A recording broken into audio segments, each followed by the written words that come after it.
Faces line the walls of the church, telling the story and enlivening the memory of the saints they depict.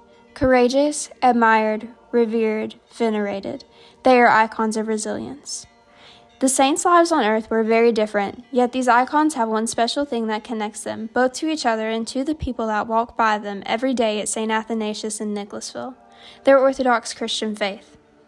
The faith was important enough in the eyes of the saints that they were willing to do anything for it, including give their lives. Thaisa Engelsman, Alina Rizia, Katerina Poltoratka, Edward Svestin, and Vera Fouché came to America at different times for different reasons, yet they all found their way to St. Athanasius. Much like the saints that surround them, these 5 individuals live unique lives, yet are brought together through their faith. Not only are they connected to each other through this faith, but to their culture and their ancestors as well. Our people are immigrants.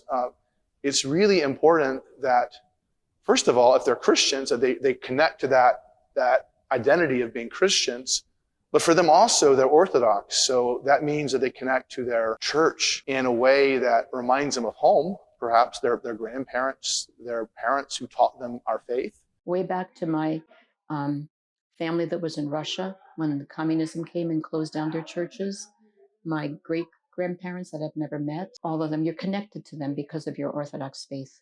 I've been through some rough moments in my life, and it is the church that has been, the church people and my community that's been what supported me and sustained me during the hard time. I don't think I would have made it without them.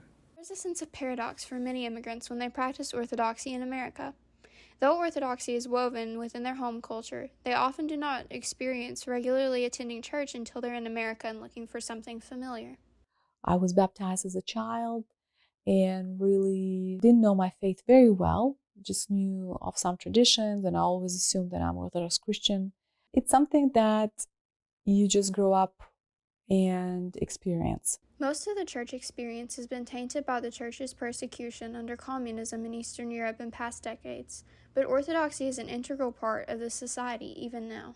Orthodoxy been shaping the culture of Ukraine and all the lands for the past 1,000 years, This is what our country was formed on, even before America was discovered. It's our roots, it's our history, Growing up in a mostly Orthodox country, you kind of don't study that specifically on purpose. It comes naturally through just living there. For some people like Engelsman, there was not a gap between being baptized and coming to practice the faith. My parents were very faithful in the church. They went every single Sunday. When my grandparents moved in with us, my grandmother came from Russia, my grandfather was with us.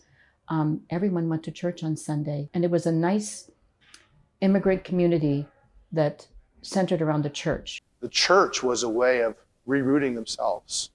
And coming to church was a way to reestablish, here's who I am, here's what's important to me, God's important to me. And being a Christian in this way is important for me.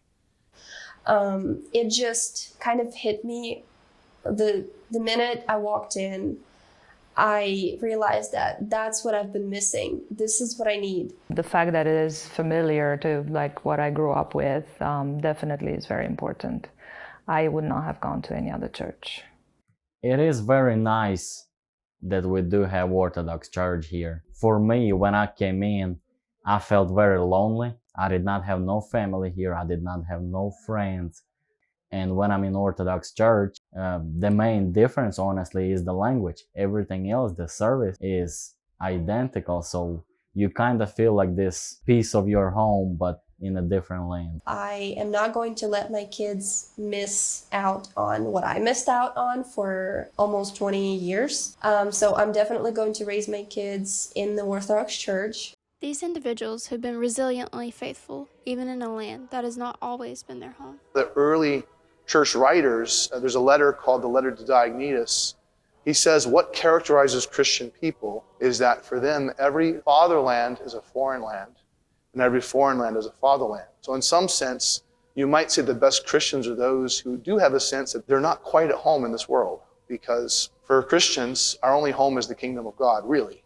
We're just passing through this world.